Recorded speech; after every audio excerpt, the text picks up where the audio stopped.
Hey, love. Welcome back to another episode of Rollerset to Mindset. I'm your host, Angela B. Fuller, master hairstylist turned certified life coach. Today, I have a very juicy topic for you because guess what?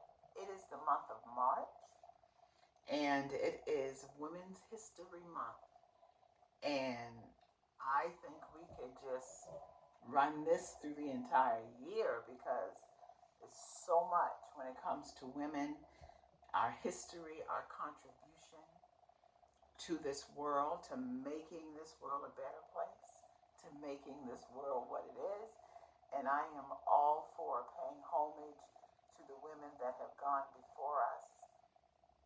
And so it's going to be a very good month to be bringing you episodes after episodes about women, our contribution, our strength, our resilience, the power, the punch that we come with. So, yes, I am excited and I am looking so forward to talking about us. It's allaboutUs.com. But before we dive in, I do have a pop question for you. And my pop question is this: what would you give? That is the question. What would you give to have the opportunity to sit in front of the women who have made you who you are today and who you will continue to be? What would you give if you could just hold their hands, look into their eyes, and just thank them for who they have been in your life, for what they have represented, and the power that came with them, especially in regards to pushing you forward to become all that you can be. And I cannot help think about my mama, Celestine Stevens. Um, there's so many other women, Miss Ruby, Miss Sarah, those who have gone on, Miss Flo. I mean, I can go on and on and on. And I don't want to leave anyone out, so I'm not even going to go down that road. Because there are, and I'm talking about primarily the women that have gone on, before us, that's no longer walking this earth. The Harriet Tubmans of the world, the Sojourner Truths of the world, all these magnificent, the Mother Teresa's of the world, all these wonderful, beautiful women. But I tell you one thing for sure, that if I could, I would. When I think about my mama and I think about all that she was and all that she helped me to become, when I think about all the gems that she left with me, the gems that she dropped along the way, it makes my heart full. It really does. It touches a place in me that only she could touch.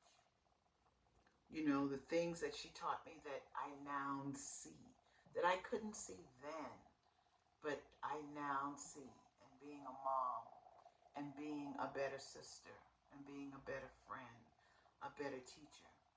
Not only do I see, but I also understand. And sometimes I have to wonder what kept me from understanding. And then I remember her saying, baby, live long enough. Keep living. And I guess I'm at that place in my life where I have lived and I have kept on living. I'm in the trenches. I have the faith. Everything that she encouraged me to be and to see, I am seeing. Um, and the things that she taught me that just pushes me to share with other women, with my daughter, with women I meet in my salon, with women I meet in the grocery store when I'm out and about, with younger women especially. I get excited about dropping gems to them to help them to be more, to see more, to think bigger.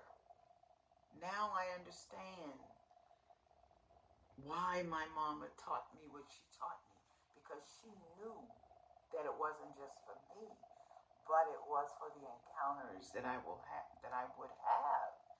You know, what I remember my mama saying to me that I still carry with me to this day is she would say, baby, and I mean she would say baby in the most sweetest and endearing way, that it would cause me to just pause and want to listen to what came after that. But the one thing she would always tell me, she said, baby, you can do anything you put your mind to. I remember I would tell her, Mama, when I grow up, or I want to do this, or Mama, you think I could do that? Because I've always had ideas, especially of entrepreneurship. And I would tell her what I wanted to do, who I wanted to be, and she would say, baby, you can do anything you put your mind to. And I'm telling you, I affectionately called my mama Sally. You know, some of my brothers and sisters called her Sal.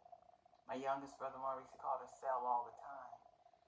Some called her mama. I called her mama, and I called her Sally. And when I think of this woman, I often wonder, who was she? Because it seemed like she was such a giant in my life. She was just so strong. I felt like there was nothing my mama couldn't do. There's nothing she couldn't accomplish. It seemed like whatever she said came to pass. I always believed that she had eyes in the back of her head. Because she saw everything. I always believed that she was psychic because she knew everything. But my mama is so interesting. My mama was an only child.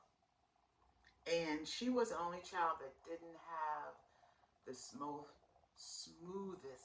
of upbringing.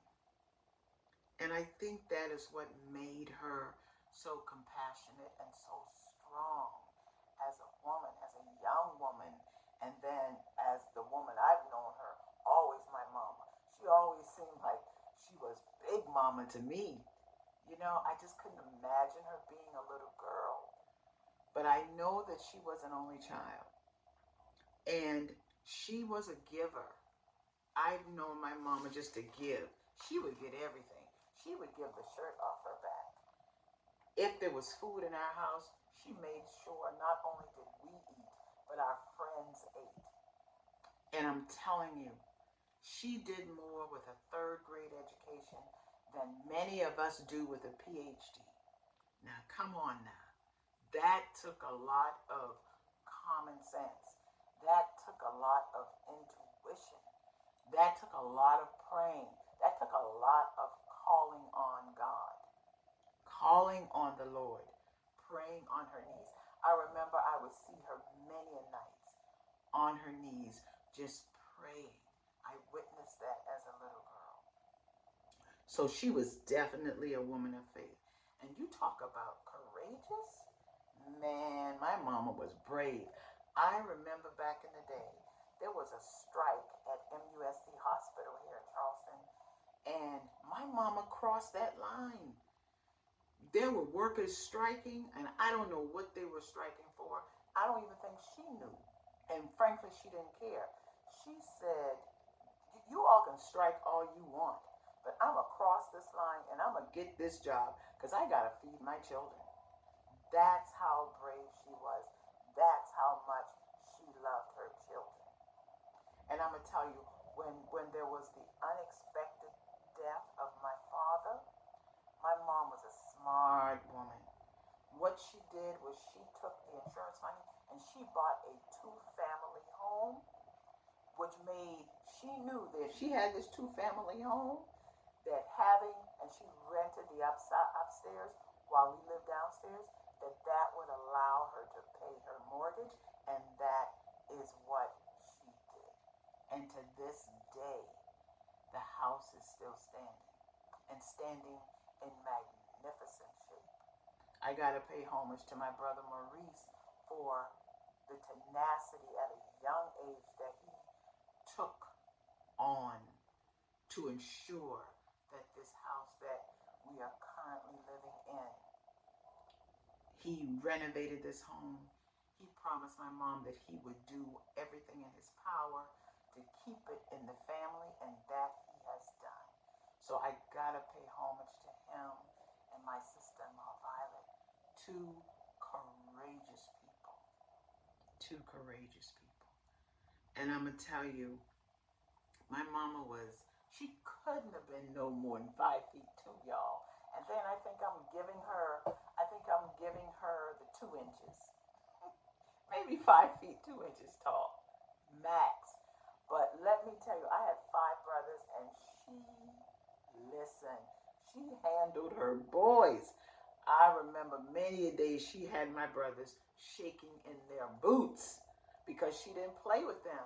She ruled with an iron fist, and as a result of that, they walked a straight and narrow line, and to this day, they're still walking that line.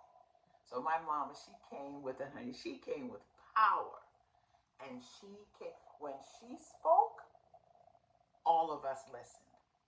And when she loved on us, all of us wanted some of that love. And so I just am so grateful for having a mama like I had. I miss her dearly. But I tell you what, if I could hold her hands and if I could have looked into her eyes, I want to ask her, how come you were able to feed all 10 of us and still feed every other child in the neighborhood? I remember when my mama passed away, and at her funeral service, there were so many friends of ours, of her children, that attended her funeral and her wake service that there wasn't enough room in the church. And every last one of them talks about how Miss Celestine can cook and how Miss Celestine fed them, how there was never a time when they came to our house and they were hungry and left out the same way they came in. If you came to Miss Celestine's house, you walked in with an empty stomach, but you walked out with a full belly. And the book will tell you that. That is the truth. Matter of fact, if I had to say so myself, I could burn a part too. And I got that from my mama. I sure did. So you know what? I just want to pay homage to her. I just want to pay homage to her for all the love that she gave me, for all the wisdom that she imparted in me. She made common sense real to me. She would tell me all the time, because I was always going. She said, baby, a rolling stone gathers no moss. I fully understand. In other words, you got to plant your roots. You got to plant roots somewhere if you want something to grow. You can't just keep rolling and rolling and rolling, because you'll never have nothing. You know? Think about that.